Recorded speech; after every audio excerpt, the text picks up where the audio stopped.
Welcome to the Quick Stop Formula One podcast. My name is Nyasha, and you could have been anywhere in the world. You're here with us. Penultimate fucking race. It's been a madness, and to help me, as always, as ever, I'm joined by my co-host Tandy Sabanda. You can get a little gunshot for you. What's going on? What's going on? What's good? The people have been waiting. Oh my god. How you feeling? I'm good. How are you?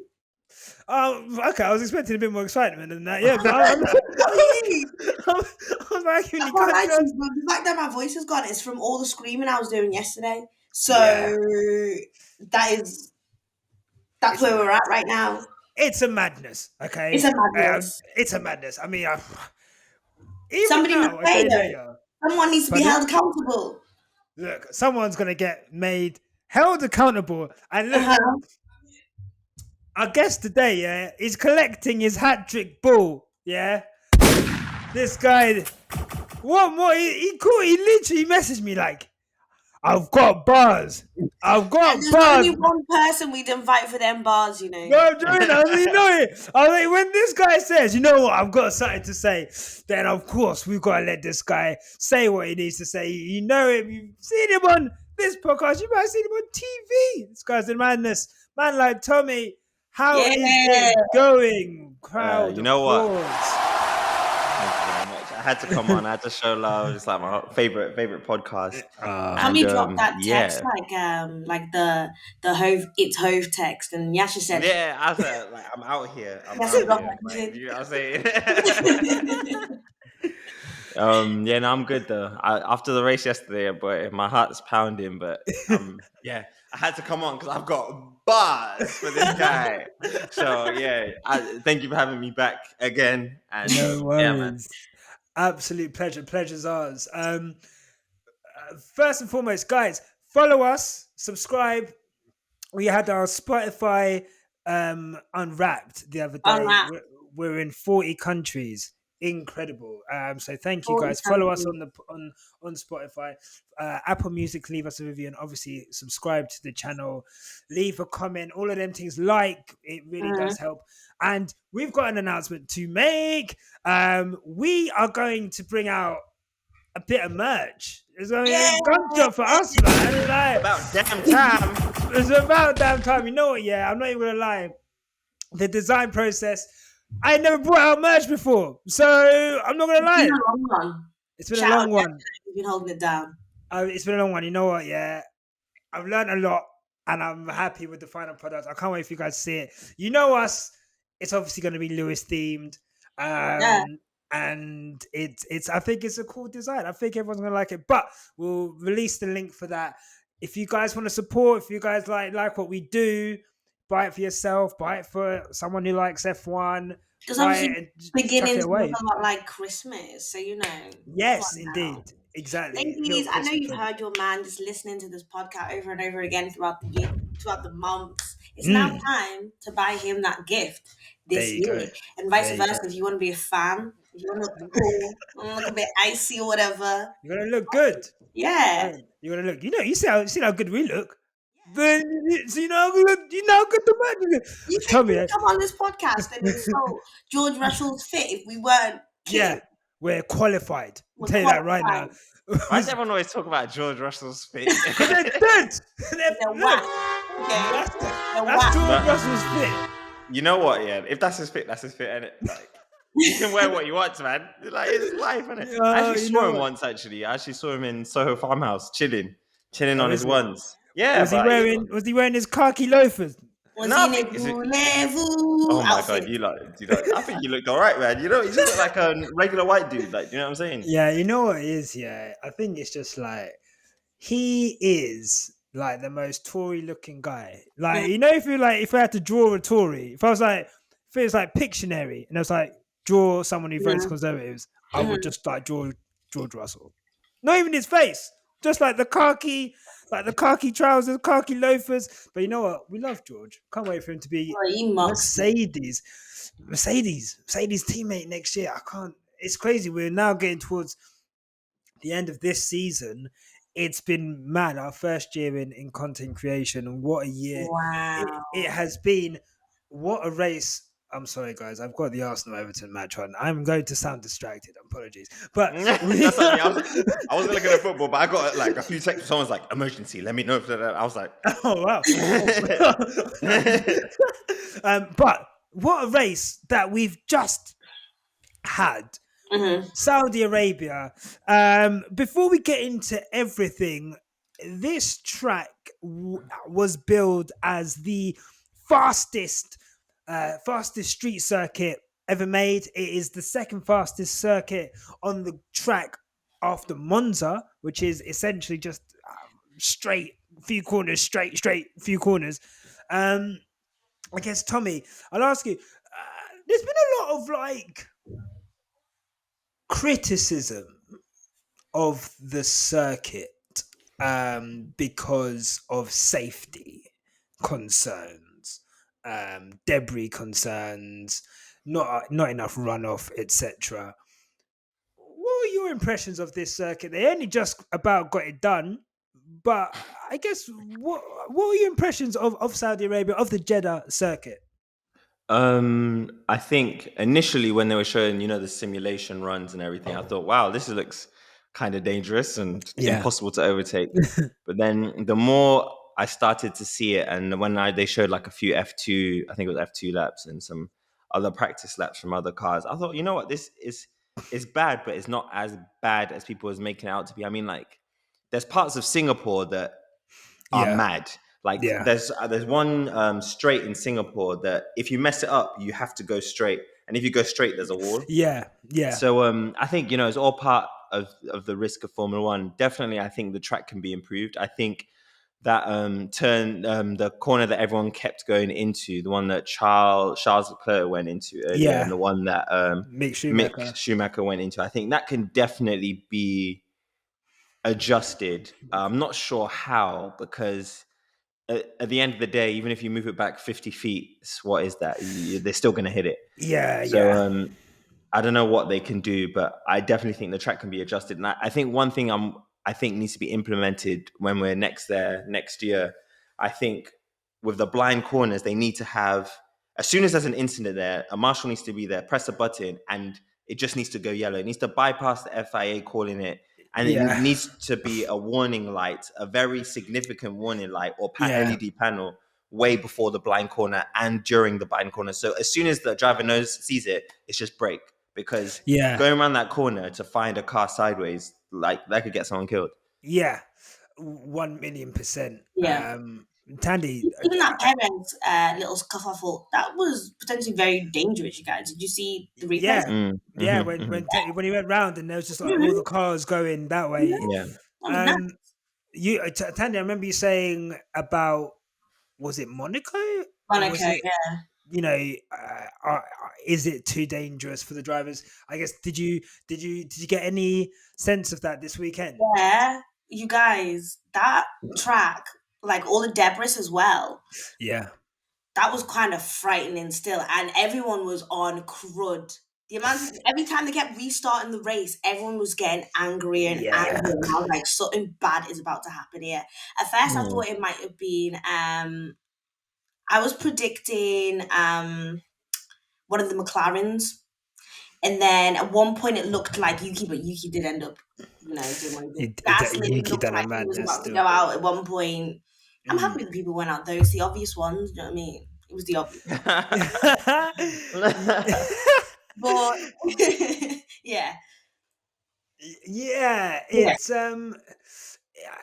for me, I guess maybe I'm just being a bit flippant, but it reminded me of like 2018 Baku, basically, where there was bare accidents and there was bare restarts, and every time there's a restart there's another accident, and restart, another accident, and there was debris on the track, but people love Baku. We love going to Baku. We love it. I think it's a great track. It's probably top 5 circuits on the calendar. I think the problem with this track is it's like you say, Tomi, it's the blind corners and the speed that people are going at, and it's just like, I think we got away with it this weekend potentially because there wasn't an accident of that kind, but it doesn't mean that there won't be an accident of that kind. And I think we want to avoid. I don't want to see accidents for the sake of accidents. Yeah, I'd rather see a race with no accidents than a race with a big accident. 100%. There's some But I people think who just drive viciously and are very much willing to put others at risk anyway. So what? Pardon? All the drivers on the grid. I only think one person is like that. One person not looking out for other people. So maybe he's the real danger. Ask yourself: was it the track or was it the guy? Well. I'm just gonna eat my Jello. Eat your Jello. Well. Like I want to get into this, and I'm always a bit like, right, how do we? There was so much that happened in this race. There's so much that I'm absolutely still pissed off about. So I'm gonna start. Let's start it this way.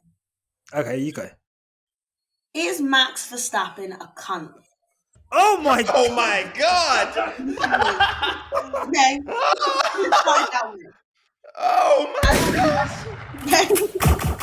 I'm not holding back nothing, yeah? Whether he's your idol, whether he's not, we can all agree he's a cunt, yeah? Sorry. I mean,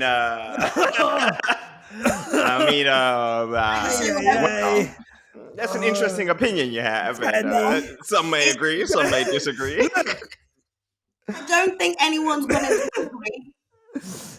You know what? The thing is, Tandy talks like she doesn't have to go through the YouTube comments. She's the one that has to go through them. It's me. I'm the one who has to get depressed because I'm getting abused. You just turn up to work, chat shit, and then dust. I'm there having to go through the YouTube. I'm like, what kind of channel is this? These guys are a serious joke channel. That's me. Oh my god, Tandy. Okay. You know what? To answer your question, you know what? I think Max Verstappen, he's a good driver. He's a good. He can drive. He can drive the socks off that car. I think his issues come with anger management, and he demonstrates all of the symptoms of an entitled person. And I think now that I've even started to notice a change in his own fans, how they respond to his actions, and even them calling him out, I think he needs to do a lot of self-assessment. And I think the FIA and Red Bull need to take some responsibility in that situation. And he needs to not only anger management, as we've seen in the past. I think he had to do that when he went to go and try and fight Ocon. But he also needs driver conduct, because if this was, for example, I'm not a football fan, but in football, if you do something like that, I'm pretty sure that there's repercussions, and you can't continue doing that throughout your career. And I think it's about time that he's held responsible. And I think the buck starts at Max Verstappen holding himself responsible, but then Red Bull as well. The enabling of his behavior and the creating excuses. I would honestly really love them to be like, get on the radio and be like, Max, you need to behave yourself through these corners. You need to respect the drivers a bit more, because even if they say, oh, they're going to come down on you, they need to start taking accountability. And until that happens, and until the FIA comes down on Red Bull and Red Bull comes down on Max, it's just going to carry on until someone gets hurt, or until something happens that is going to be so outrageous, it's going to be talked about for years. I feel like we're there. I feel like yesterday was there. I think we're at that point where I mean, I just couldn't believe what I was seeing. And this all goes back, like I say, it goes back to Brazil. I don't want to keep bringing Brazil up, but we said it at the time, like, this is a madness. It's like, you can't allow that type of shit to happen. And the fact that, you know what, there was some confusion, yeah? We all thought, at the time we said Michael Massey didn't take it to the stewards. Then there was some stuff online about that's not what it's about. The stewards decide, blah, blah, blah. I want to come back to Max because I think he made some really good points. But you mentioned the FIA in there. Enablers. And I don't think I've seen that as much as this weekend. We said before these men were trying to fix it. And you know what, yeah? People said that we were, you guys, you're biased. You guys, it's not this. You guys, it's that. I have never seen a race trying to be engineered for someone to win more. I thought Brazil was bad. No, Yeah. like yesterday was bad. Let's talk about this red flag incident. Right. I get it. I get the FIA putting the red flag out, right? I get it, right? There's been an accident. There's been a car in the wall. There's debris everywhere. We need to sort it out, right? Cool. Okay. For I'm not going to say anything. I've said a lot. I'm not going to say anything. Tommy, I'll come to you. Tandy, what do you think of their decision to have a safety car for 3 laps? Lewis changes his tires, And and then they decide, oh, okay, you know what? This is pretty bad. We're gonna need a red flag. Obviously, people get to change their tires. you can then change your tires for free. Yeah, of course, for free. For free. How do you? We watched ourselves get shegged, you guys. Big sheg. And they thought we're just gonna do it on TV. Sky Sports were hearing it, the FIA were hearing it, and we just watched in shock. I watched this Twitter, and more spaces appeared. What the fuck is going on? What is this? Who the fuck is this guy? We know exactly what happened. We've been saying it, but last race, as you just said, Nyasha, it was just so blatant and obvious. It was so blatant obvious, and it was even more obvious when you'd hear Max on the radio just going, "Yeah, so does this mean? What does this mean? Oh, right, okay. So can I change my tire?" You knew damn well. You know damn well. You knew damn well. I mean, Tommy. I mean, it's the lack of respect for the sport. I think it was when I was watching it on TV, I was like, I can't believe what I'm seeing. Usually, a red flag will come out straight away or after the safety car's gone round once. If it went round once, I would have been like, you know what? Fair enough. Like, they need this. But I think having the safety car go around several times and then call in a red flag, I think it was a bit irresponsible of the FIA. I think it's Massey that has the responsibility of calling out the that is fully car. Massey's. Yeah, that's Massey's decision. Yeah, and I think that all right, fair enough.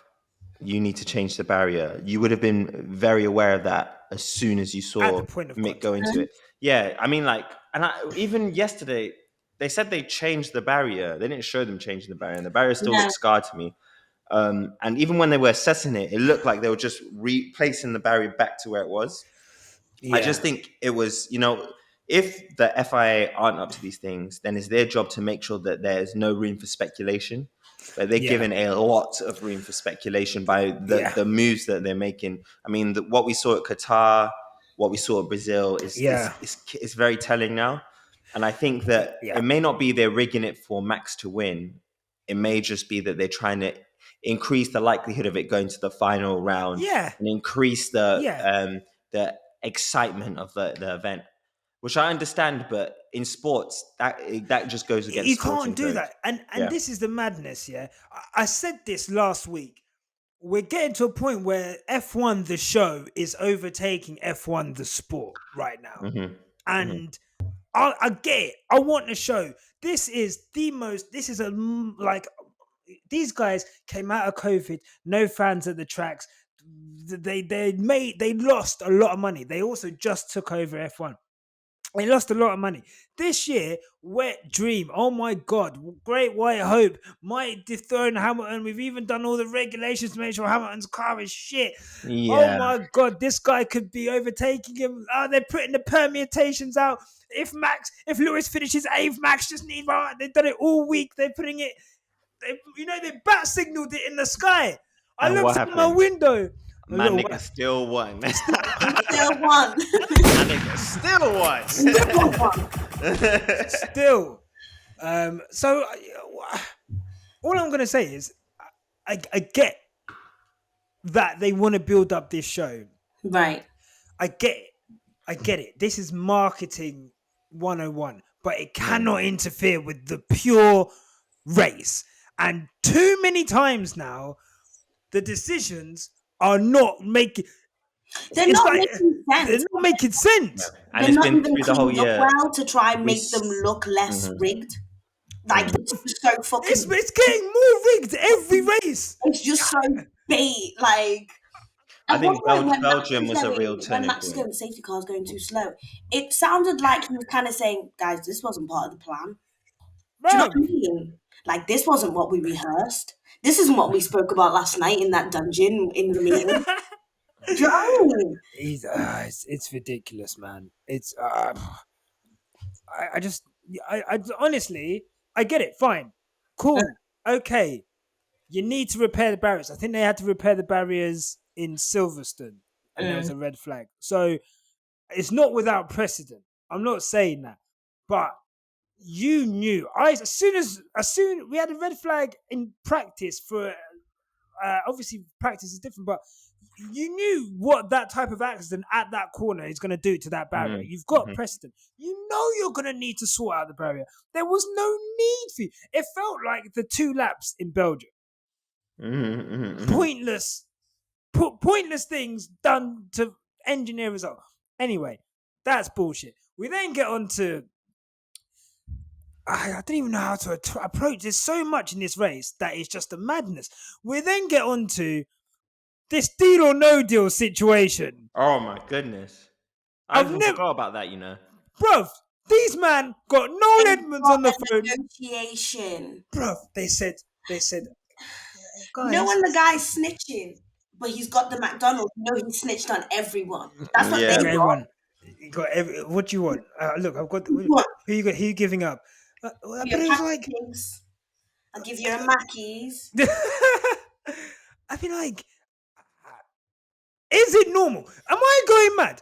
Look, tell me right now, am I going mad? Is it normal for the FIA to get on the phone and be like, look, you're gonna get a penalty. If you don't get a penalty, if you don't take this deal, essentially, then you're gonna get a penalty. Like, because that's what it was. Is this normal? Am I going crazy, or am I just like? Have you ever negotiated with terrorists? This is the first year we've heard the communications between FIA and the teams, I think. So I don't know. This may have been happening before, and we may not have just heard it. But I think in that situation it was inappropriate. That should have been a slam dunk penalty because Lewis didn't have the opportunity to pass him on track. They should have just said, "All right, max 10 seconds or max 5 seconds." Or like, but I get it was very confusing because there's a restart, so it made things a bit more complicated. So I don't know. It worked out in the end. I think if they did give him a 5-second penalty and Max kept that place, we don't know what could have happened. So I don't know. I think it was a lose-lose situation for everyone in that scenario, but it was just inappropriate to hear Michael Massey bargaining with them. I didn't think that was right. I don't like it. You know what? I used to rate FIA radio, and now I hate it. I dread it. Anytime I see that come out, I'm like, what madness am I about to hear now? What is going to make me bare angry? There's not one time FIA radio has come on and be like, all right, that's good news. All it is like, this is like Red Bull trying to squirm something into Max's favor when it shouldn't be anywhere near Max's favor. I think it started in Belgium, this whole FIA Red Bull cahoots appearance thing, because when the Red Bull on the radio saying, let's go, let's start the race. I mean, I've said it on the podcast before. And then when the race didn't start, and then Red Bull and Michael Massey were talking, it was like, oh yeah, that was a good race, well done. And he was like, oh, thank you, have a nice day. I was like, what I'm hearing isn't really making sense here. They're flirting on the Bruv, these men, they are literally doing kiss me on the phone, bruv. Soldier Boy things. They're doing it. 982, all them things. Bruv, I'm telling you now. It's like, the thing is, I always, like, if it was football and like you just heard, if we were to hearing like someone try and influence the ref, and then the ref made like a bug decision, you'd be like, what the hell is going on here? Yeah, there'd be outrage. There'd be outrage. But in F1, it's just barefaced, bruv. It's just like I'm pretty sure. I think everyone in the paddock was like, "That is weird that these guys are getting an option." And if essentially they were getting a plea deal, he was like, "Look, take this lesser offense, and you won't get the full punishment." Okay, they don't take the lesser. They take the lesser offense. We go into it. This guy's in third. He bombs it down the middle, down the corner. Lewis nearly loses the front wing again. Okay, like whatever, madness. Lewis then comes up to overtake him, and Max does something that I think was worse than Brazil in crowding him out at the first corner. Yeah. Gets a 5-second penalty, belated. I think as he got the 5-second penalty, as that was announced, about 5 corners later is when he tried to give the place back. Yeah, try, you guys. Yeah, no, I think was it not that they said give the place back? Obviously, he tried. He didn't give the place back. Then he got a 5-second penalty. Yeah. Oh right. And Yeah. then- Sorry. Yeah. So I think, which is funny because in my mind, if Max just gave the place back straight away, or if Max didn't run off the track, all of that would have been avoided. And you don't know what could have happened in that scenario. That would have benefited Red Bull. It would. Oh, sorry, go on. No. What were you saying? Sorry. No, I was saying all you heard his radio say was, "You don't know what's going on, Max. You're gonna have to give him space." What do you mean you don't know what's going on? You know for what was going on? You don't know what's going on. We'll come back to the FIA. And guys, I don't know if at home, like, let us know. I mean, look, I'm confused talking about this race because I'm like, I've made notes, but I'm remembering how I was feeling at the time. I'm getting vexed, bruv. Yeah. I'm getting so angry. This incident, this flashpoint. Let's come back to Verstappen. So we'll come back to the FIA because we'll have to discuss the punishment for what we saw in this incident. Max Verstappen slows down to give the place back. He's playing silly buggers. He wants to. We saw what he wanted to do. Once he gave the place back after that, but he's slowing down in the middle of the straight. Lewis is behind him. He doesn't know what's going on. Maybe he's playing silly buggers as well. But there is a point where basically Max is going side. He's like, it's like almost like he's not warming his tires up, but he's on the right hand side. He's creeping into the middle. He's kind of moving his car around, and then he brakes. There's actually, you know what, I'm gonna read. Sorry, guys. Let me just get up the actual definition of what these men said, because I was like, surely he didn't actually just brake in the middle of the fucking track. But the FIA decision says that while accepting Hamilton could have overtaken, we understand why he did not wish to be the first across the DRS. The sudden braking by Verstappen was determined to be erratic and hence the predominant cause of the collision. Erratic, sudden braking. Sudden braking means that he broke in the middle of he braked in the middle of a straight where he wasn't even going fast in the first place with a car knowingly behind him. So when I say that, yeah, Tandy, you're right, bruv. This guy's I'm not gonna say it, but this guy's a prick, bruv. He's that type of person where you'd get in the car with him and you'd piss him off, and then he'd be like, "Right, well, I'm killing both of us then." That's basically what he was doing. Like, what was the whole? He just thought, "Well, I'm gonna break and you're gonna go in the back of me, and let's just end it all now." Do you know what I mean? He's nuts. He's actually nuts. And the thing is, Red Bull are enabling this behavior. This is the guy you guys have been calling Mad Max all the time. This is what has become off Mad Max. This is what's it's crazy. It's nuts. I think we saw the same thing in Brazil in 2019 when Ocon was unlapping himself. Max, who was in the lead of the race, said, "I'm not having that," and then went to fight Ocon for no reason. I think the guy needs serious anger management sessions, because what we saw yesterday is He said, okay, I'm going to give Lewis just enough room. Lewis behind is probably thinking, what the hell is this guy doing? Yeah. And then Lewis is thinking, the last time this guy gave space, he closed the door. So Lewis probably thought this guy's going to try and do something to get me out of the race. Then he's hesitating. I think Lewis thought, okay, he's letting me go past because of the bad overtake. So Lewis is getting ready to go past when Max leaves enough space at this point. Because at this time, when Lewis has realized, you can see, because at first Lewis was like hesitant, but when you see, he realized Max was in the middle of the track. And Lewis, obviously, he's not dumb. He's like, yeah, there's DRS coming up. I'm not having that. So Lewis was like, I'm just going to stay purposely behind him. But Max, in his helmet, was probably thinking, oh, he needs to go back. If he's not going back, I'm just slam on the brakes. Yeah. And then in Monza, what did he say? That's what happens when you don't leave room. Yeah. He's just like a little spoiled brat, man. And it's sickening. Like a spoiled brat. Bro, I'm sick and tired of this. Hey, I'm sick and tired. I'm sick. I can't. Like, there's an issue with this guy, yeah. And I'm sorry, like Verstappen fans. Obviously, if you listen, you know, your guy fucked up, man. I'm trying to I'll tell you now, yeah, this podcast, we have bashed Verstappen. Yes, we have, like, well, we've obviously. But last week we gave him props, please. We did. No, this is what I'm trying to say. Yeah. When necessary, we'll give him props, yeah. And I thought last week was a mature drive from a situation of adversity. He done well.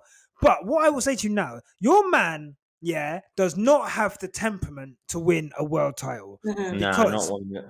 This guy, whenever he's put under the slightest bit of pressure, he cannot do wheel-to-wheel racing. I'll go back to Silverstone, where what's really interesting about Silverstone is that in the sprint race, he got past Lewis, and then obviously Lewis tried to go around the outside and, you know, he had to back out of it. Cool. And that was in the sprint race. In the main race, where they had the big collision, Lewis has him figured out. From the start, Max is struggling. You see him weaving down the back straight because he weaved the first time, but then he tried to weave again. Lewis was like, no, I'm just going to go around the outside, try and overtake you. Didn't work. Tries to go on the inside at Cobbs. All Max has to do is back out. Max backs out of that. He has 7 more points at least. No, sorry, he has 18 more points at least. He could have 25 more points. Like, do you know what I mean? But he crashes out of the race. Cool, that's your fault, brother. Like, because you don't have the temperament.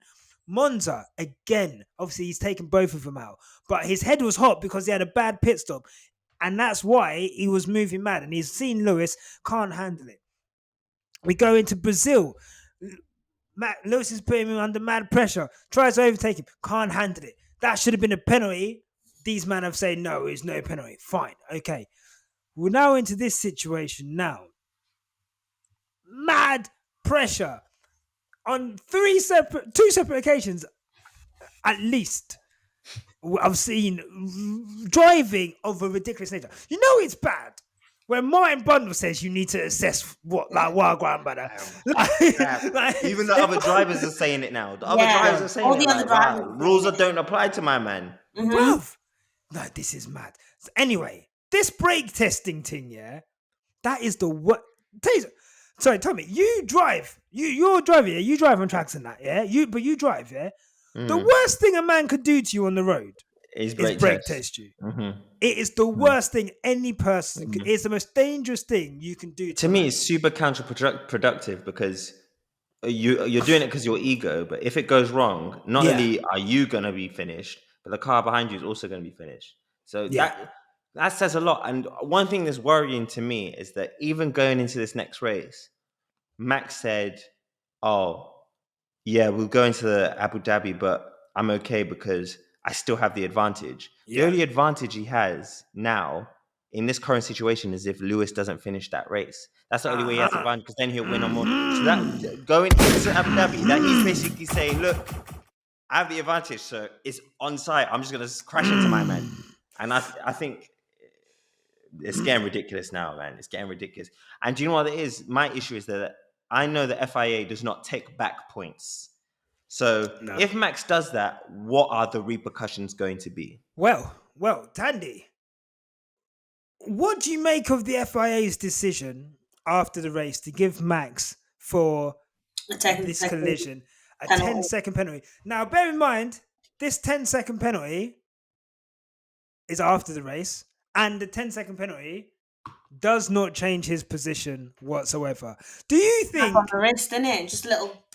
No, don't do that. Do you think that? Do you think it was the right decision? I think it's a decision that silences us. It's like, there you go. You wanted justice, but it's not really that much of justice, is it? Let's be honest. No. The behavior displayed in that scenario, would it usually be a 10-second penalty? Sorry to interrupt, because I'm pretty sure that would be a 25-second penalty. Well, I'm trying to think of or stop go. Seb what did Seb get in 2017? In Baku. Yeah, and that's like the closest thing that I can imagine. And I think was it a stop go? I think he might have got. I think it was a 10-second stop go penalty. Stop. Yeah. So 10-second stop go penalty. That's like. I mean, drive into the pits, stop your car for 10 seconds, and then you can go. See, 10 seconds is not enough. 10 seconds is that's what I said. It's a cheap way of silencing the likes of us you're already onto. It's like, 10 seconds. Get something about it. That's nothing. Forcing someone to crash 10 seconds. 10 seconds. The car fastest car on the grid. Bruv, by the grace of God, Lewis Hamilton's wing was like, thank God for the Brazil prayer space and them, man, yeah? You know what I'm saying? Because oh my goodness. These men have been looking over us. I don't know, bruv. Brazil. No, Rio de Janeiro. Bruv. She's just like, Lewis, we got you, bro. That Rio prayer pack is loud. That is the loudest prayer pack I've ever heard in my life.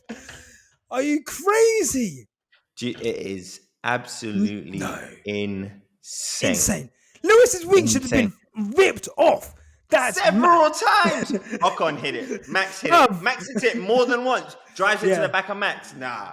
You know what? I know at Bracky, like, you look, Max is gonna try madness. We're gonna reinforce this wing. Yeah, no. A couple extra kgs to this bitch. Nah. No, big up the carbon department at Brackley. You man are a job. Big bonuses for you, man. You man, trust me. Hey, Toto Wolff needs to give you man shares, raises, watches. Can I just say? Do you know what's mad? As soon as Lewis hit Max, what did Max do? Gun it. That's how you know he did it on purpose. Yeah. He played knockdown ginger, bruv. He said, okay, he's hit me now. I need to gun it. Because he said he's hit me. I need to gun it. Because if he pits, they're going to give me a penalty of 10 seconds on this. So if I go and gun it, I can make up the time. I can make up, bro. Unbelievable. And we watched it all happen. We watched it all happen live. And then these man after the race trying to... Bruv, it's actually... No. It's not these man. It's Paul di Resta. Let's just say what it is, yeah? It's Paul di Resta. And Paul di Resta is just sour because Lewis Hamilton's dad used to manage him. Things went bad. Then there was a court case against them too. He's just sour. And Paul di Resta is standing there like the wallad he is and defending Max's actions by saying, Lewis had more than enough space to pass. I don't give a fuck if he had 10 miles to pass. Right. Max had to let him by. That's it. Lewis doesn't have to pass then and there, bro. He can pass when he wants to, fam. You just have to let him pass, bro. And normally when they say let someone pass, I always hear you need to let this person pass within 3 laps. Or within 5 laps. They said, oh yeah, Max just let him pass. Yeah. And by the way, Lewis Hamilton's engineer got the message 1 second after their crash. Bruv, let me say in my opinion, the FIA is supposed to speak to Mercedes first. From what I remember, they're going to give the place back to you. That's what's going on. It's mad. I'll actually correct you, Tommy, because Red Bull said to Max, let him pass, do it strategically. And do you know what that means? Yeah. You know that first red flag? You know the first red flag that happened? Yeah. Or the second one where they knew that they were going to get a penalty for overtaking off track and hitting Ocon. They discussed then that, look, you might have to get us to give the pace back on track. So when we go back out there, do it strategically. That message was so calculated that there is a backstory to that message. To say do it strategically means, one, either you knew that you were going to cause a collision between you two and then have to face a penalty, or two, when you were at that red flag, when you had that break there, you discussed it because you knew you were in the wrong and you were also going to get a penalty there. So to me, it's just like all of this dodgy movement and doing this and doing that, man, is not the one. We don't watch F1 to see people win by using dirty tactics. Do you know what I'm saying? F1 is past that. Like, it should be racing on track. And if you want to get aggressive, but respect each other. It's too mad now. It's mad. Too mad. It's and mad. If Max takes out Lewis in the last race, hey, what are the repercussions going to be? Because Max will still end up with the World Drivers' Championship. Bruv, these men will be like, oh, we'll announce the decision at testing in Bahrain in March. That's what these men are on. Bruv, they can give him a 10-year penalty, a 10-year time penalty, fam. He's still going to be World Drivers' Champion. What's going on? Actually, you know what's mad, yeah? I'm not even going to lie to you. Like, why wasn't there a decision on that incident during the race? Like, I'm actually like... Because, you know, I was so pissed off about everything else in that race. I didn't even really like... I was just like, I'm just happy to get the win. I wasn't really focusing. I was like, okay, they'll deal with it after the race. But now I'm thinking about it. That was like some pretty blatant shit. They've got telemetry. They know he pressed the brake. Whether Lewis was playing silly buggers or not, like, that is... why they have to wait until after the race? If they did it during the race, it would have been a 10-second stop and go. And if it was a stop and go penalty, it would have been a clear victory for Lewis, and he probably would have got the championship. I can't. I'm heated. Bruv, we said it on the podcast before, bruv. Like, R.I.P. Charlie White. This guy is turning in his grave right now. My God, Charlie would have never let this shit happen, bruv. I can't believe this. Gone to shit, mate. It's absolutely gone to shit. It's gone to shit. Game's gone. I don't see Michael Massey being there for much longer. Honestly, I do not see. They need to employ an ex-Formula One driver to be in that role. That's what they need. Yeah. Oh, that's okay. I was so mad. Get him out. No, for sure. I think it's. I just don't remember. I mean, obviously, we don't have a podcast. So I always tried to think, okay, before I never had a podcast. So how invested was I in decisions, and, you know, how bad were things before? I'm trying to think, you know, I remember was Charlie Whiting alive? He was, yeah, for the Seb versus Vettel thing in Canada, where, you know, Seb came back onto the track and they took the win away from him. But you see how that shit was sorted before Seb even got on the podium. Like, there was no fucking, and that was on the last lap.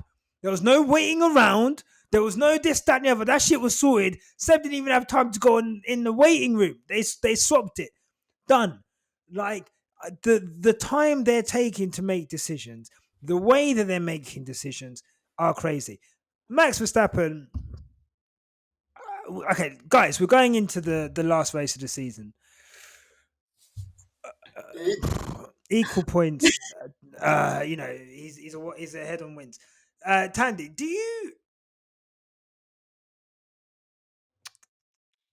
you foresee okay, let me just ask, do you think that this title will be decided without the stewards needing to be involved? No. I said this to you before. I said this is now the stewards' decision to make. Yeah. It's obvious now. It's been obvious since Brazil. Yeah. This is the stewards' race. It's depressing. Sorry to tell you all. Yeah, you're not wrong. Massey needs to come out and say, look, if anyone purposely drives into anyone to prevent someone scoring points in the next race, we are going to take points away. Yeah. They need to just come out and say that, because then we'll get a clean race. Yeah. Yeah. Sorry, carry on, Tommy. No, to me, that's the only way to solve this issue, because I'm not looking forward to next week's race, because my gut is telling me that Max Verstappen is going to do a madness to try and ensure that Lewis Hamilton doesn't win. Yeah. I mean, Doesn't seem like he will put his life on the line for this, guys. Saw it last week, didn't we?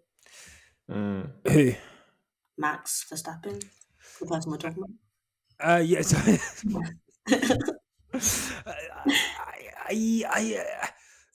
The thing is, I think what I want to get clear is this. Yeah, it's not that. Let me try and word this. It's not that I think Max. You know what? Before, I didn't think Max Verstappen was thinking about the championship when he was doing these things, right? Like when it was like the first corner in Imola, first corner in Spain. I'm trying to think of other incidents. Even Silverstone. No, I was going to say I from just Silverstone onwards. do you reckon from Silverstone? Yeah. Maybe Silverstone but like even Silverstone, like he'd just come off the back of 2 dominant wins and he won the sprint race. So even then I was like, I don't know. But definitely Monza onwards. He is acting like someone who is shook of losing the title. No matter what he says, every time they ask him, "Oh, I don't care. I don't care if I win. I don't care if I get it. I don't like." You don't lie because your actions, you're moving shook, brother. Mm-hmm. Yeah, You're moving prang. You know when a toddler says, "I don't care, I don't care," but you know, bro, I know you care. Stop saying you don't care. Like, you know, like, you can't have a chocolate. And you're like, I don't care if I can't have a chocolate. It's like, bro, like we know you care. Like, just stop trying to act bad. Like, I think it's ridiculous. I honestly think it's ridiculous. But he's got some issues that need to be sorted out, man. Definitely, 100%. And I just think, I think it is clearly manifesting itself now in a. He knows that if Lewis doesn't back out, then there's a high chance of an accident. And then if there's an accident, he won't even say like, "Oh shit, my bad." He'll be like, "Oh, that's what happens when you don't give space." That's like, do you know what I mean? And that's where we're at. We're in a situation where we have a guy who, under no circumstances, sees that he's done anything wrong. That fucking you dickheads voted Max Verstappen driver of the day. I couldn't believe it. I couldn't believe it. Bro, if that was me, Rosanna's better than me, because if that was me on the driver of the day and I had to interview him, I'd be like, Max Verstappen, you are driver of the day, you cheating little prick. How does it feel? Talk to us. Talk to me, Max. How does it feel to be a cheating little bastard? Like, but then he's on the radio like, the fans know the realness. They know about real F1. While he's getting booed. Brother. While they're booing you. Yeah, do you know what? Because seeing it live, when you see a man getting booed, like on being in the stadium watching it, you're not getting commentary. So your opinion can't be swayed. You're just seeing it black and white. Max driving my man off the road. At home, this is why the Max fans have all this ammo, because the commentators are like, "Oh well, that was wrong, but Lewis shouldn't have done this," but Lewis left the door open, but Lewis braked late. Because they're hearing all of that stuff, they're using that as ammo, and because they're hearing all the Christian Horner stuff, they're using that as you know what? That's actually true. It's like, nah, man, this is not racing. And it's setting a terrible precedent for the junior formulas. Terrible. Because what? I'm just going to jump in F3 now and just start ramming everyone off the road. You can't tell me shit. I'll be like, you let it happen in F1, but it can't happen here. That's a madness. And in football, they don't let that happen in the top levels of football because it affects grassroots levels. Yeah. You can't let little children start doing the bad stuff that they're seeing. So you have to stamp it out straight there. And Formula One is making zero effort to stamp out this behavior. Even Grosjean, he crashed into the back of Hamilton accidentally in Belgium, got a race ban. Yeah. Like, Yeah. Max crashes to people on purpose, bro. And there's nothing. Bruv. It makes no We sense. knew Grosjean had done it on accident as well. With Max, we definitely know he's done it on purpose. Yeah. Mhm. Like, Grosjean was just clumsy, bless him. like, do you know what I mean? Fuck. No, wait. Let's take a pause. There's no blessing Grosjean here. All this agreeing of Max's behavior that he's been doing, I'm like, this is why you don't drive an F1 car, bro.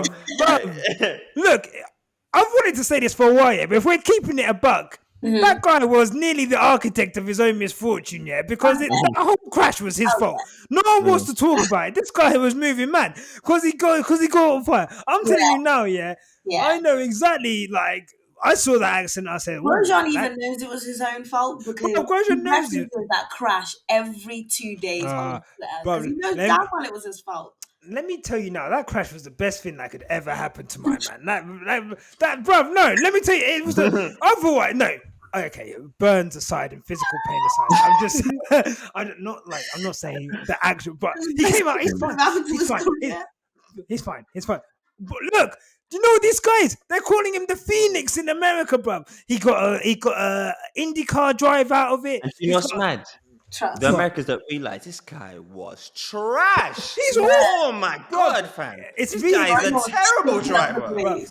Rehabilitated his whole thing, bruv. Let me tell you. Look, I'm just saying. Look, okay, blessings in disguise happen. Okay, big disguise. Okay. Big wig, makeup, moustache. We didn't know what the blessing looked like. But I'm just saying it. Anyway, big up. I'm never going to remember Grosjean as a great driver. I'm just going to remember him as the guy who submerged. The Phoenix. And fair play to him. Crash into his teammate all the time. That's how I remember him, man. He was a terrible driver. Oh my goodness. I remember when Mercedes said, we'll give him a drive of the car. As soon as he started cussing Lewis, they were like, that's not happening, bro.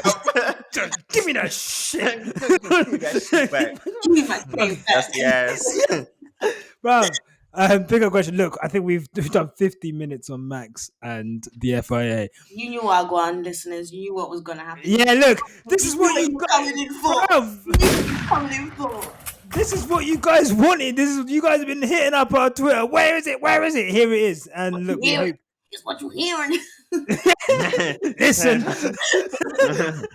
So, let's look at. You know what, guys? Who was your star of the day? Lewis Hamilton. Of course. Lewis freaking Hamilton. Those last 4 laps, when my man, his wing was falling off, flapping. Yeah. Looked like an injured deer. You know when you hit a deer, but they don't die? It's they just keep going. It's like, go, baby, go. I did not look at the screen those last 4 laps at all. I had a blanket like that. I couldn't look because I just thought, oh my God. Yeah. He was ragging it. He was ragging it, mate. He was ragging that car. He was just like, let's go. And then when he finally won, and it was him and Max, and he got out of the car and he did a little jump. And he went. And he didn't even look at Max, you know. Yeah. Hey, I don't think I've heard Lewis talk this spicy for a minute.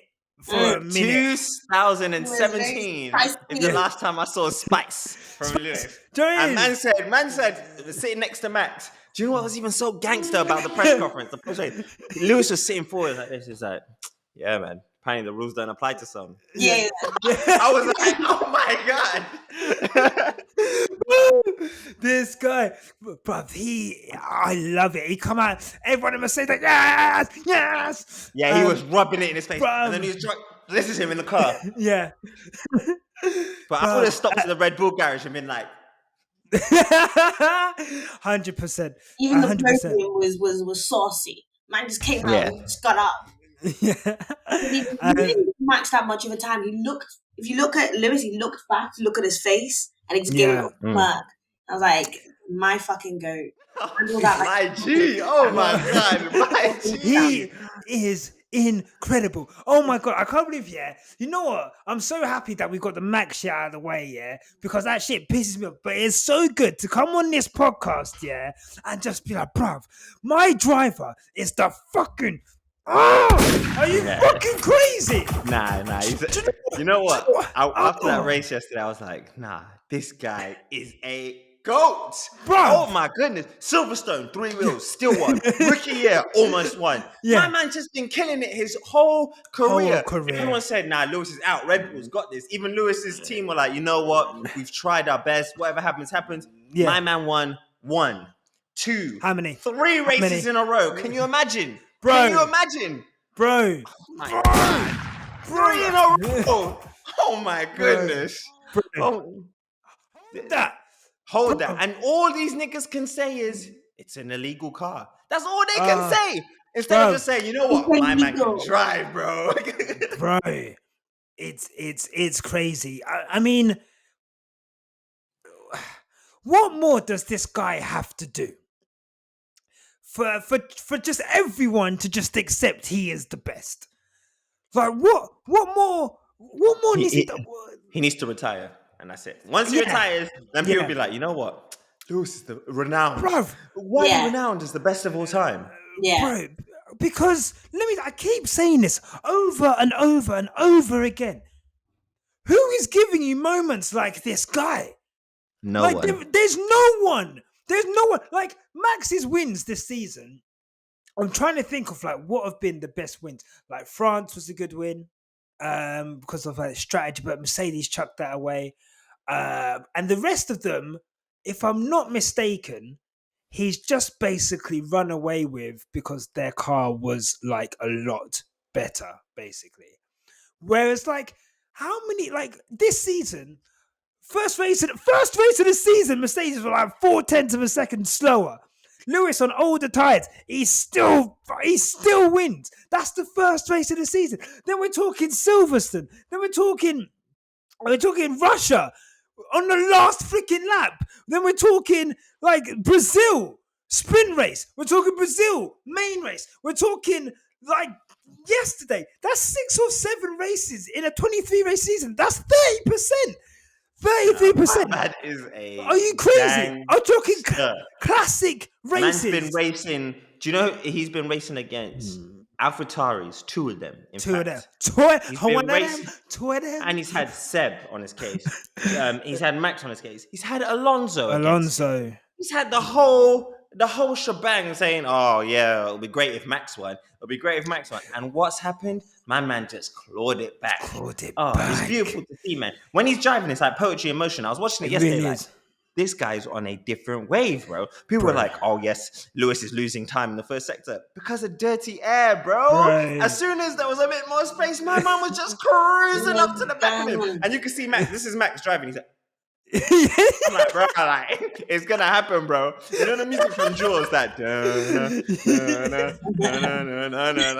oh my god. Yo, listen. Lewis is on a different level. Do you know what I even love about Lewis? He gets out the car, does an interview, smiles. Yeah, it was a great race. You know, I want to say thank you to the team. It was a great effort. Walks off like a gangster. 2 minutes later, you see his Instagram story. Still we rise. And he's like jogging or something. I'm like, this guy's a gangster. Oh my God. How can you be so cold? How can one man have so much sauce? How can you have so much sauce? He's oh my mad. Goodness. Tandy. I mean, like... Obviously, faith is restored. I guess, like, I want to ask you something. Like, what would it mean to you this season? It would mean a lot. It would mean a lot. It would really mean a lot. You know, would? Like, why? Why would it mean a lot? Because I feel like, okay, so those who don't know, me and Yasha are obviously going to watch the race together with our friends. I feel like it's going to be very emotional. Yeah. Tears are going to be shed. Because it's been a long time coming. Yeah. And... that lucky number 8, you guys. I really want it for him. For sure. 100%. I want it for him so bad. And when you think like this happening, guys, when you see shit like what happened in these past previous races with the FIA, and you see those the Red Bull group chats and bullshit like that, and all this passive aggression that's just been thrown at my man all throughout this year, it would leave a tantalizing taste in my mouth. Tantalizing taste in my mouth. Yeah. If our guy won. I'm going to be honest, I don't think I'm going to be okay for a good 2 weeks if we don't win. Look, that's not going to happen. I mean, I'm not even thinking about that. And to be fair, you know what? Yeah, I said after America, I think I tweeted like all you have to do is win the next 4 races. Simple. And like obviously I said that, and I believed it, but. No. Can we take it in? 4 races? Oh my goodness! Imagine if he does 4 races in a row. Like, but the thing is, it's like, it's not even like, okay, cool, we got the Brazil engine, okay, but it's not like he was at the front the whole time. He had to come from the back. We had to come 4 races. Oh my goodness! This guy's a G. Oh my goodness! 4 races, and you're not winning them. You're not winning them because your car's got pace. You're winning them because you're fighting for the win. Yeah. Oh my god! It's crazy. And your teammates all the way back in 5th or 6th. Oh my god! Oh my god! What absolute madness! Can I just say, Red Bull have been developing their car for the whole season. Whole season, bro. The whole season. Damn again!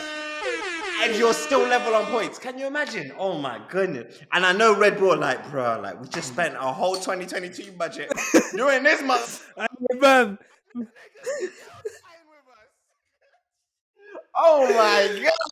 It is so sweet. Bro, oh my goodness.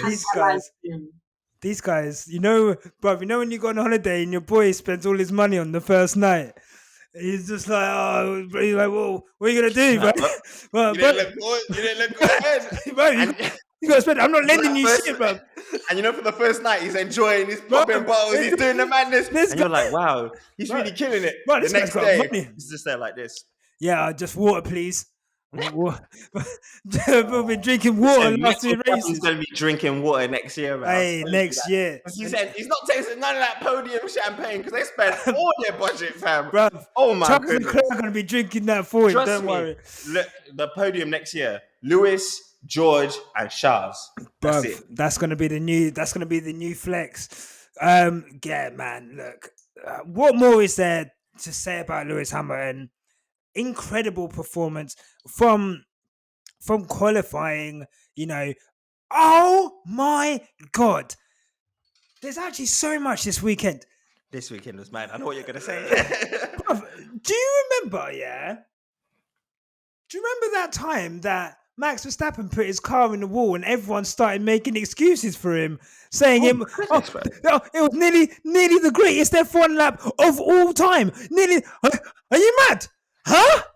I'm surprised they didn't try to say there was oil on the track or something. Because this guy can do nothing wrong to them, boy. The excuses. Look, yeah, I'm sorry. If you're 4/10 up with 1 corner to go and you put it in the wall, that's your fault, brother. Yeah, because I know my driver was 2 or 3 tenths behind going into his lap, and then he got ahead by 1 or 2 tenths. So I think it was like a 4/10 swing Hamilton had on his lap. You know what he didn't do? Stick it in the wall. Let me tell you right now, my man Verstappen, he nearly put it in the wall on the first corner on his qualifying lap. Yeah, okay, cool, fair play. You're on the limit, bro. That's what you do. And then you put it in the wall on the last corner. And the excuses these lot are making for him. I want to have a conversation, yeah. This is why platforms like ours are needed, yeah? And you might not like us, and you might think we're biased, and you might think this and that. I don't give a fuck. I'll tell you why. Because we're not going to come on this and say, that qualifying lap could have been the greatest lap of all time. No, my man put it in the wall because he bottled it, bruv. Yeah, he did. He bottled pole position. When if Max Verstappen starts on first, yeah, his race could be completely different. Yeah, we don't see half of the stuff we've seen today. I mean, maybe we're doing whatever safety cars are going to happen, but if he's leading, it's a different thing. He starts on pole. He bottled it, okay? He bottled it. And I will not let this podcast go past without saying Lewis Hamilton showed why he has 103 poles. Max Verstappen showed why he has 0 championship wins in any single seater category. And then we'll go from there. Hold that. I'm sick and tired of this. Done, bro. It's done. If I go to a track now I can get some quick times by just taking bare risks. Yeah. But eventually, I'm going to crash. And that's what my man's doing, bro. That's what And do you know what even smacks it? He didn't even have to crash, because he locked up. All he had to do was adjust. Don't just get on throttle straight away. It's common sense. Bro. And he's getting on the throttle straight away. Unbelievable. He's Tandy, what did you think that it was nearly the greatest Formula One lap of all time? I thought it was. Oh, okay, cool. Nearly until it wasn't. Unbelievable. I don't want to talk about my man anymore. What a prick. That's why I've just been silent. Yeah, no. I always say, we'll get into so much trouble, you guys. We'll get into No, I hear it. Big up Lewis Hamilton. Look, and we're gonna go into Abu Dhabi next week. Not even next week, on Sunday. And I just want to say, like, man, I'm just, you know what, yeah. As much as we're trashing and whatever, I'm just so grateful to like be alive and like watch this live. Yeah. And just be present for. And I've watched every race. I've not missed a single race, and I've been like so involved in it. And like, this will mean more than all the 7 other championships like combined. Like it will mean so much. I'm throwing a party. If my man gets 8, I swear to God, I'm a party, fam. Bro, I feel it, fam. I feel it. 8, can you imagine? Oh my God. Like it's actually like it's so beautiful. Tommy, do you have a star of the day? Yeah, it is Valtteri Bottas. His teammate Lewis Hamilton, baby. We out here, baby. Valtteri Bottas nearly got dog year today. He was 1/10 away from getting dog year of the day. Tiny. Valtteri did his thing. He did his thing. Yeah. He's pretty much guaranteed us the constructors title with that. Yeah, great stuff catching Ocon on the line. He had fastest lap, didn't he? Pardon? At one point he had fastest lap. I think he did when he was in traffic. When he had new tires, he was in traffic and that. But he did what he needed to do. Yeah. You know what? It made me sad that he's leaving. I watched it. I was like, right. But you know, then I thought to myself, we would have way more points if my man wasn't fighting Lewis 20 races ago, fam. Yeah. Hey, and this is the thing, yeah. About, I think people, I have to explain it all the time, yeah. But the reason why my man gets on our nerves is because, like, now he's doing his little victory lap. Everyone's like, "Oh, Valtteri," and I said it. He's so much better vibes. People are like, "Oh, now he's got new contracts." He's better vibes since he's just like locked in to the fact that, you know what, I'm number 2. Okay, yeah. I am here to help Lewis. Yeah, and you know what? Maybe Mercedes should have just given him a 2-year contract and said, "You're gonna be." And said, we'll give you a longer contract if you just accept that you are the number 2 driver. And if you do well enough that you are going to be beat Lewis Hamilton, okay, we'll start giving you preferential treatment, whatever. But until you can prove that, here's a 2-year contract, hold that, be a number 2 driver. I think we would have seen a different Valtteri Bottas. But because he only had this 1-year contract, he thought he had to win the title to stay at Mercedes. And I guess that will make any man stressed. And even at the beginning of the season, he knows it's his last season. Some of the fuckery he was doing was mad. Some of the results he was getting were not good. But one thing about Valtteri is he's got a lot of podiums this year. A lot more than certain man's second driver. He's 100. I don't even know what the Arsenal score is. If we lost, oh, okay, we have lost. So he's done 100 races with Mercedes, and he has got into Q3 each and every time. There's certain man's number 2 has gone out in Q2 in 11th place. Couple times on soft tires. Yeah. Okay. So you know what, Valtteri, thank you for your service. Thank you, Okay, so my driver of the day, I'm gonna give it to Esteban Ocon. The fuck out of here with that weak ass shit, man. The fuck you talking what about? I'm what gonna you give it to mean? Esteban Ocon, man. I'm gonna give it I'm a get giving it the to fuck Esteban out. Ocon. Hey, sorry, I'm taking over the podcast. Yeah, It's me and Dandy. We running this. You running Yeah, this. yeah, Also, yeah. just We quick stuff running this. everyone We don't said. listen to none of this BS. Esteban Ocon, get the hell out of here with that, man. What do you mean? He nearly Esteban got third Ocon. place. Sick, Nyasha, you're The sick. only reason he did that because he got gifted it because the red flag. Get out of here, man. You Get out didn't of here. deserve that Get space. out of here. And man Esteban was shouting, Ocon has today come out and said, no. he said today come out and said, not getting pole was hard to swallow. My guy, you put yourself in that position. You're in grown people's business. What do you even? Trust me, any small boy, and I know Toto because Toto manages him, innit? Toto manages Ocon. I know Toto was like afterwards. What the fuck are you doing, bro? Yeah, Shit, bro. Wait, hold on. But he done well. What do you mean he did well? Nyasha, he put himself in a position he did not belong in and didn't even show us that he belonged there. It was like, okay, Ocon, show us then. You want to be big man? Show us then. Trust me. It's like when the kids are they're in a circle and everyone's trying to smoke and it's like he bottles it because he starts coughing. You're stupid. What the fuck are you doing in that position? You know I like Ocon, you know I've got time for Ocon, but I'm not agreeing with you there, bro. And I don't think the viewers are agreeing with you either, bro. So we need to move on. What's the next thing? Let's go to the next subject because I ain't trying to hear that about Ocon's the driver of the day. No, I'm just saying. Oh my goodness. Right, okay, fair play. Can I also? Who's your driver of the day? I mean, yeah. Who's your donkey of the day? Donkey of the day. Mine? Yeah, yours, bro. What the fuck do you think? My fucking donkey of the day is fucking Max Verstappen, man. What the fuck is this? Outside of my guy, are there any conversations that we may need to have today about drivers? I don't think so, you know. The Shumi conversation. I'm gonna have it. I'm gonna say it.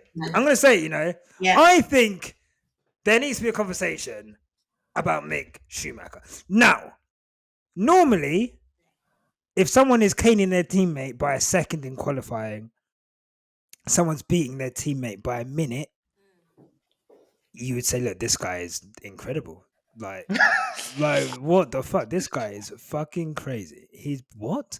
But I think there's a heavy Mazepin tax, okay?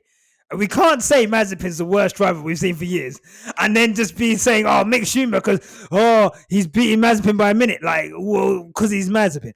Okay, so there's that.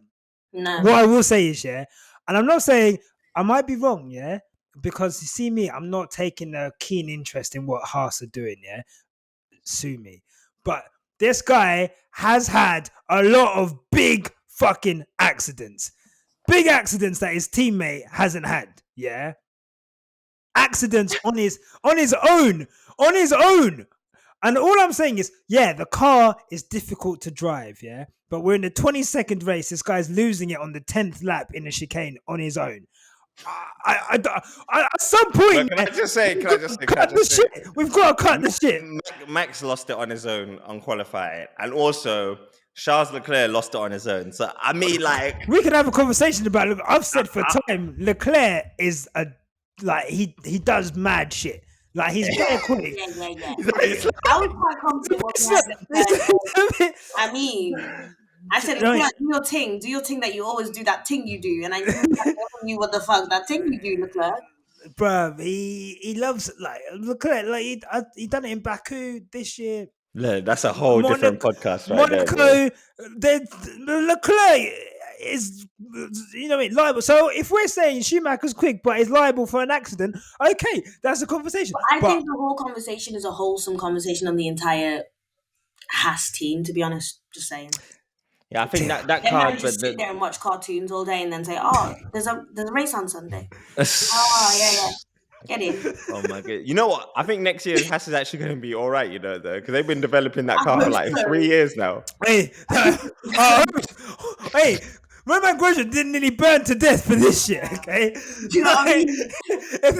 if that car is bad next year, oh my god! Like there's Haas and Ferrari, yeah, are two teams that have basically chucked away a couple seasons, saying that they're developing the 2022 car. No, that's Ferrari. That was an excuse. Let's not pretend like they were focusing on that season. Nah.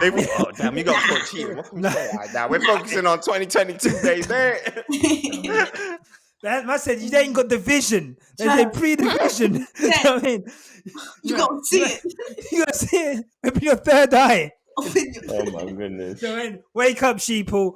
So look, all I'm saying, Mick, next season, A, I want you to be dunking on Mazepin as much again, and B, you gotta cut out these unforced errors, bro.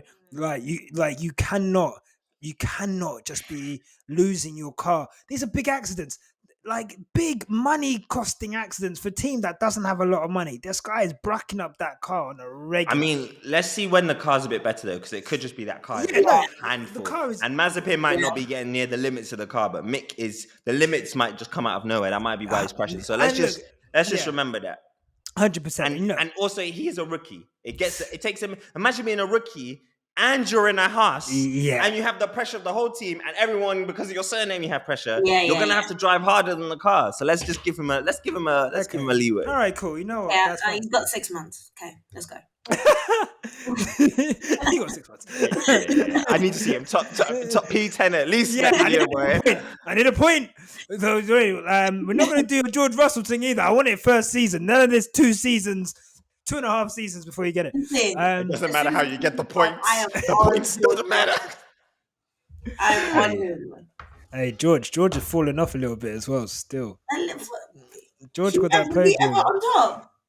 Anyway, we'll wait till next season. Yeah, wait to have this conversation. I gave my donkey. Your donkey was Max Verstappen. Obviously, I've said. Was anyone else? I mean, Yuki. Oh God! Did you see that? That was so embarrassing. Yuki. That was really, really embarrassing. Yuki. It was like, why are you doing that?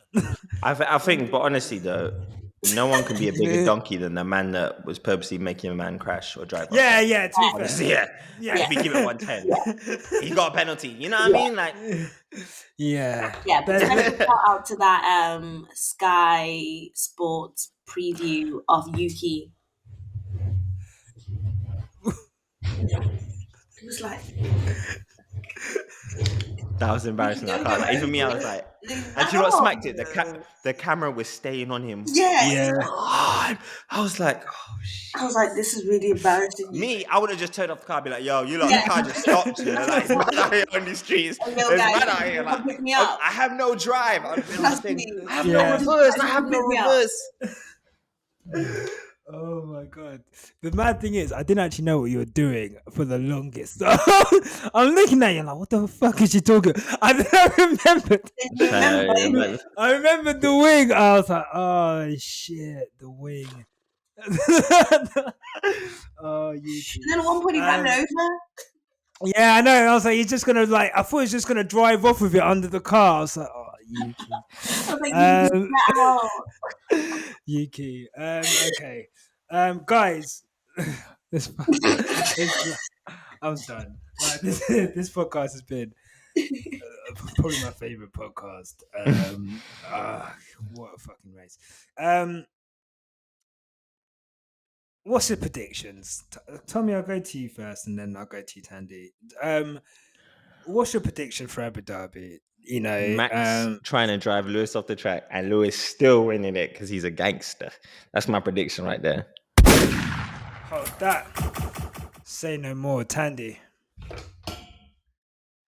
A goat showing us what goat people do, you know. Yeah. You know what I'm saying? Yeah. 100%. Holding it down. Say no more. I am gonna say this right now. 22 races so far. We've done, I think, over 1,500 minutes of podcasting. Countless. I've done about 4 fan cams. countless tweets. You've seen the content, guys. If you thought we were unbearable, now. You're not saying nothing yet, baby. You're not saying nothing. Oh my god. Let me tell you now. I'm gonna be unbearable. No, I'm gonna be unbearable. I'm actually gonna be very unbearable. Like, you're not gonna stop. Yeah, you know it. They're gonna mute me, bruv. They're like, quick stop. They're doing a lot. They're doing a lot. You know what? Imagine what we're gonna do, yeah? And it's a lot. It's not even enough. It's not even enough. Not enough. There's not even. Enough. I should have booked Monday off work, bruv. That's what I'm thinking. You know, they need to do a parade because I'm gonna be there like this. Bruv, 100%. They need an open top parade through Milton Keynes. I'll drive up there. Yeah, I'll drive up there as well. I'll drive up there. Yeah. I'll be outside the factory like my heroes. Like, honestly, Mercedes, COVID is done now. Like, don't worry about the Amarion thing. Like, just let us come and celebrate with Lewis, bruv. I need to feel the aura, bruv. I need to feel it. No. So, No. Tomi, you still there? He has gone. So,